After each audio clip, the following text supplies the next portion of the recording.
Bonjour à tous, nouvelle vidéo sur la Duster.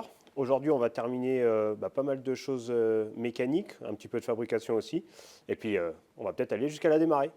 Allez, go!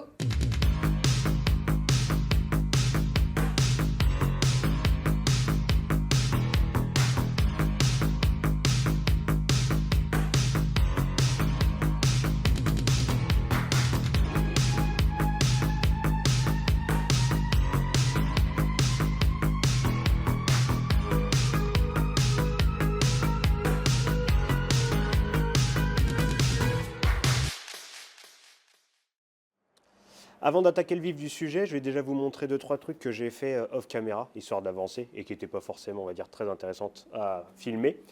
On va déjà commencer par l'arrière. Donc rappelez-vous, j'avais étiré quasiment toute la ligne d'essence, mais il me manquait des petits brackets pour la tirer jusqu'au bout. C'est chose faite, elle est raccordée. Ensuite, à l'intérieur, je vais passer de l'autre côté, ce sera plus simple. J'ai fait des fixations, on va dire, dignes de ce nom pour le Quirquet. Donc là, il est fixé en fixe avec la position du pilote, bien boulonné partout. J'ai aussi fabriqué un bracket qui reprend le dossier, histoire que ça soit bien costaud, puisque les Quirquets, comme ils sont relativement souples, ça reste une feuille d'aluminium qui est pliée, ils ont tendance à bouger quand même pas mal comme ça. Là, au moins, il ne bougera plus. Évidemment, elle est démontable, puisque sinon, comme on le voit sur l'autre côté, comme le siège d'origine va quasiment à s'enfoncer, à toucher, forcément, il fallait que ça soit démontable. Donc, il y a un insert fileté avec une vis de 10 derrière. J'ai fait aussi tout ce qui est harnais, fixation de harnais, il n'y avait pas grand chose, un peu à modifier les fixations stock, etc.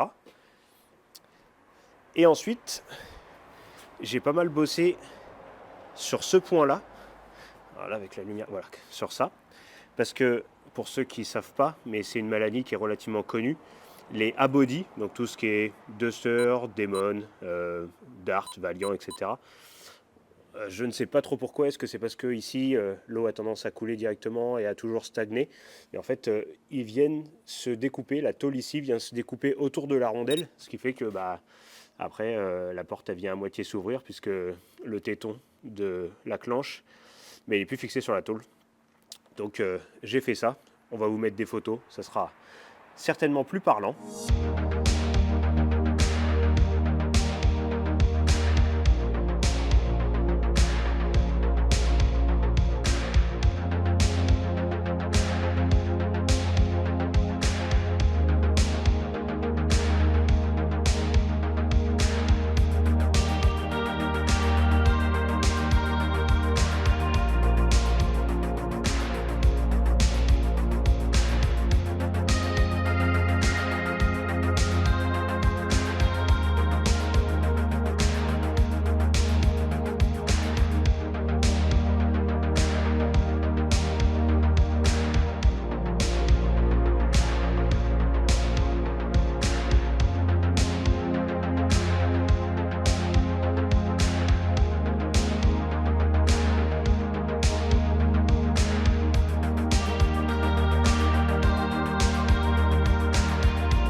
Et donc maintenant, on va pouvoir attaquer le vif du sujet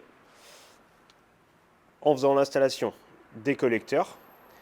Alors comme je l'ai dit dans la première vidéo où on a commencé à monter le moteur, j'ai quand même bon espoir de ne pas être obligé de retirer le moteur pour installer les collecteurs. Ça, on va voir ça après, de toute façon. Mais la première chose, il faut que je modifie les collecteurs. C'est-à-dire que là, les collecteurs sont tout stock, donc c'est des TTI encore une fois, avec une flange en 3 boulons comme ça. Et ça, alors c'est très bien, mais quand on a tendance à faire du démontage assez fréquent, comme c'est le cas sur la Duster, en tout cas sur les courses on a tendance à la placer en échappement libre, ce qui est pas mal, c'est ce genre de montage là. Donc c'est ce qu'on appelle des V-bandes. Donc là c'est des V-bandes avec un démontage rapide. Donc en gros, vous avez juste à tirer ça quand c'est un peu desserré et le collier sort. Et en fait, ça s'appelle V-bande parce que le raccord ici est en V. Dedans, il y a une toute petite gorge pour centrer et faire l'étanchéité. Et une fois qu'on serre, C'est étanche, compact, c'est démontable à l'infini sans joint. Et c'est très rapide à démonter, sachant que là, l'idée, c'est donc de faire les deux collecteurs comme ça, évidemment. Il va y avoir, donc là, c'est une sortie qui est en 3 pouces. Il va y avoir ce qu'on appelle un collector extension, donc c'est-à-dire qu'il va y avoir à peu près 40-45 cm de tube en 3 pouces, pareil, où il y aura un autre V-band, donc relativement court. Comme ça nous permettra de faire des essais en échappement vraiment libre complet, en échappement avec collector extension, pouvoir démonter pour mettre en collecteur libre, en échappement libre, sur les courses. Et l'autre côté, il y aura une ligne qu'il faudra aussi refaire très simplifiée, de façon à ce que ça soit très facilement démontable. Parce que d'origine, il y avait, je vais vous montrer dehors, on avait fait il y a très longtemps une ligne comme ça avec un X, etc. Mais qui n'est pas forcément évidente à démonter. Donc voilà, je vais reprendre 2-3 éléments de cette ligne-là. Pas tout, hein. À mon avis, juste les silencieux de 3 colliers. Et on fabriqua une ligne complète. J'attaque déjà ça. Et puis, on verra lors du montage comment ça se passe.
J'ai enfin réussi à terminer de mettre les collecteurs d'échappement. Ils sont en place, ça y est.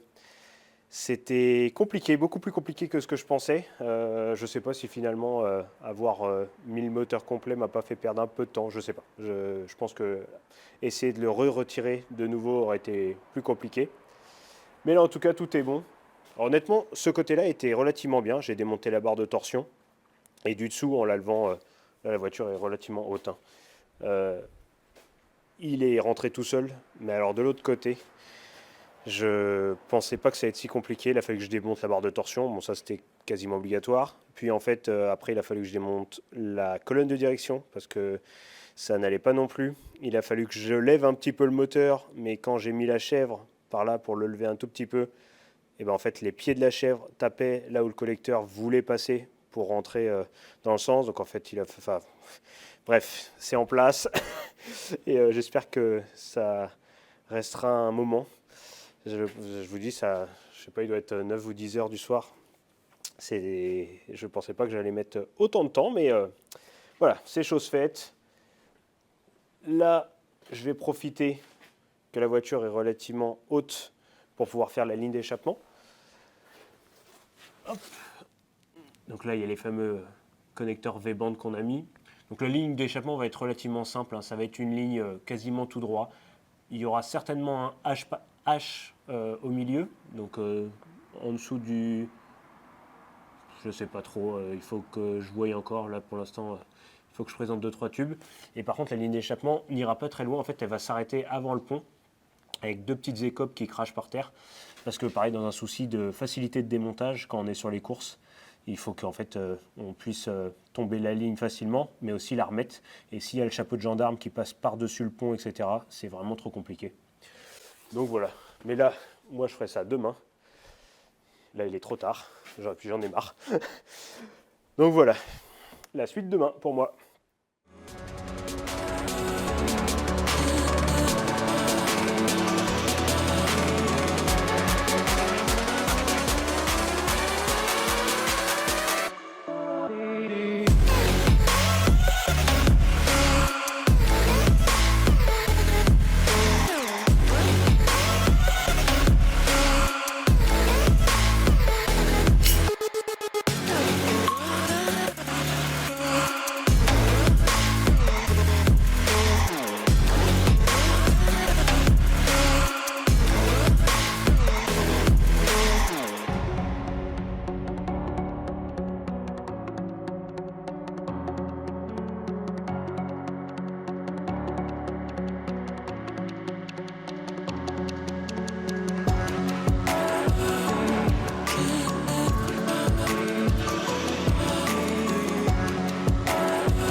Je viens de terminer de faire les collector extensions, donc les petits bouts de tubes en 3 pouces qui sont juste derrière les collecteurs.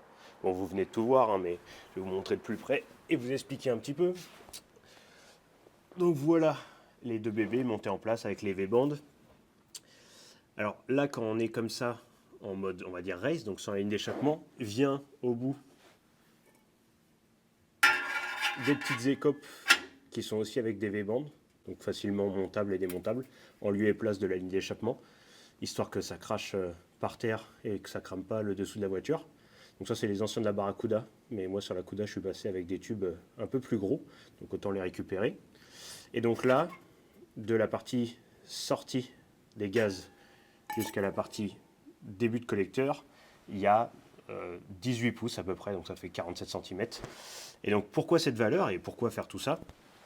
Aux États-Unis, il y a eu pas mal de tests de fait, des personnes qui ont mis des moteurs sur des bancs et qui se sont amusés à mettre collecteur libre et puis des tubes plus ou moins longs en essayant de faire des passages au banc et se sont aperçus que en sortie libre pile, en réalité on avait tendance à perdre un peu en couple à bas régime et un tout petit peu en puissance, mais alors vraiment minime, et qu'en fait en mettant entre 18 et 20 pouces d'extension comme ça, on avait tendance à récupérer ses puissances, enfin en tout cas à gagner un petit peu.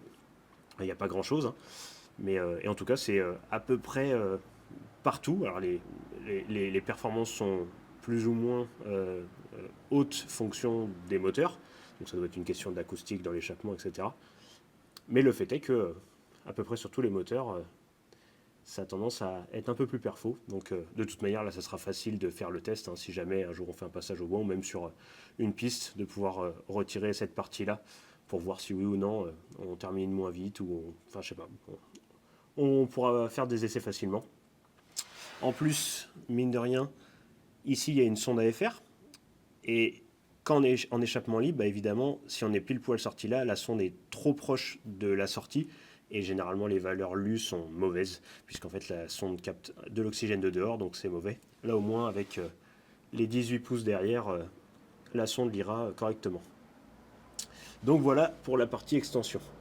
Maintenant je vais passer sur la partie, on va dire, ligne d'échappement route. Donc des V-bands ici, je remets des V-bands en mettant, je mets l'autre côté du V-band en mettant une petite réduction, donc de 3 pouces ici à passer à 2 pouces 5. Et ensuite, comme je vous ai dit, ligne toute droite, très simple, en allant repiquer des silencieux qui seront juste avant le pont. Je vais peut-être quand même essayer de faire un H juste pour la sonorité, parce que c'est quand même un peu plus harmonieux quand les lignes sont rejointes, on va dire. Je pense que je vais le mettre au niveau du coude, ici, du safety loop, donc la boucle de sécurité pour l'arbre de transmission. Ouais, je verrai, je vais déjà faire tout ça et on verra bien où est-ce que le H a tendance à être le mieux placé.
Ligne d'échappement terminée. Ça y est, je viens de faire les dernières soudures. Je l'ai remis en place. C'est plutôt pas mal. Ça me plaît plutôt bien. Donc j'ai terminé à l'instant de faire le H. Donc comme vous l'avez vu, j'ai utilisé exactement la même technique que quand je fais les gueules de loup sur des arceaux et que j'ai pas les scie cloches adéquates. Donc pour ceux qui n'ont pas vu la technique, je vous invite à aller voir la dernière vidéo sur les arceaux. Mais voilà, j'ai téléchargé un petit patron fait sur je ne sais même plus quel site. Il y en a tellement sur internet que c'est pas compliqué à trouver. J'ai juste eu à couper bêtement en suivant le patron qui m'avait été sorti sur la feuille de papier.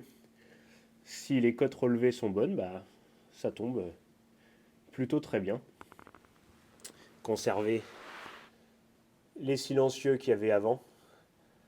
Alors bon, le propriétaire va certainement me tuer si je dis ça, mais tant pis, je vais quand même le dire.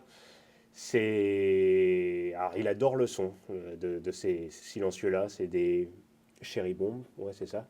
Je sais même plus c'est lesquels. Mais alors, par contre, bon, ça reste des silencieux en ferraille, pas cher. On va dire que la qualité est... Bon, on va dire qu'ils sont là, quoi.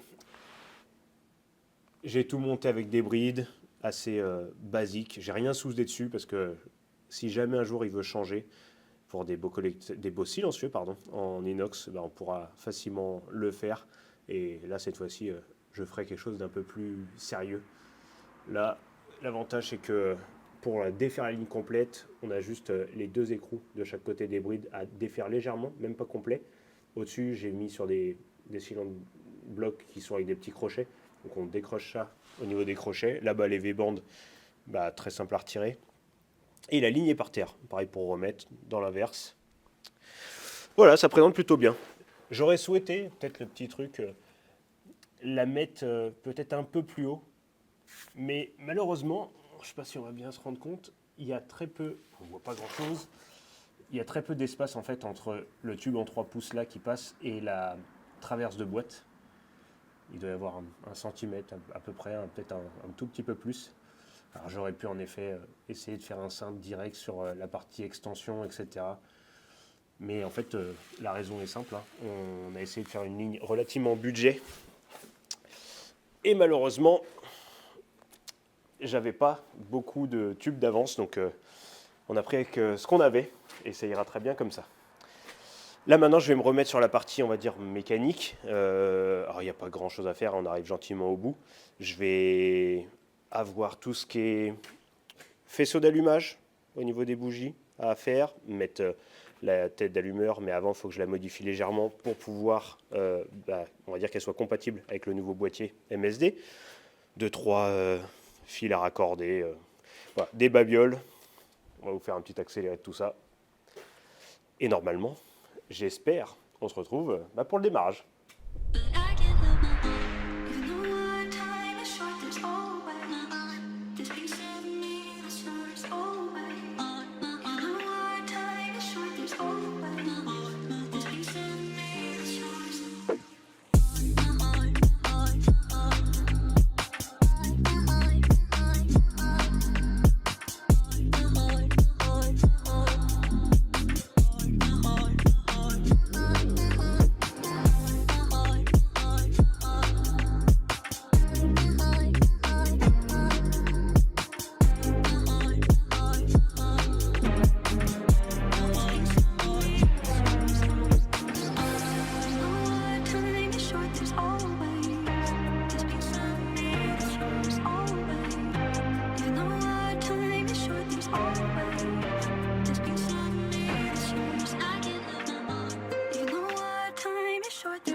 La Duster est terminée, je viens de raccorder les derniers éléments, donc ça y est, compartiment moteur prêt. Donc elle est quasiment prête à craquer, il manque juste les fluides que le propriétaire ramène, je pense, d'une minute à l'autre. Il voulait être là pour le premier démarrage, ce qui est normal, entendre son nouveau jouet fonctionner. On va faire le premier démarrage de notre côté, on va quand même vous mettre une petite vidéo de ça, hein.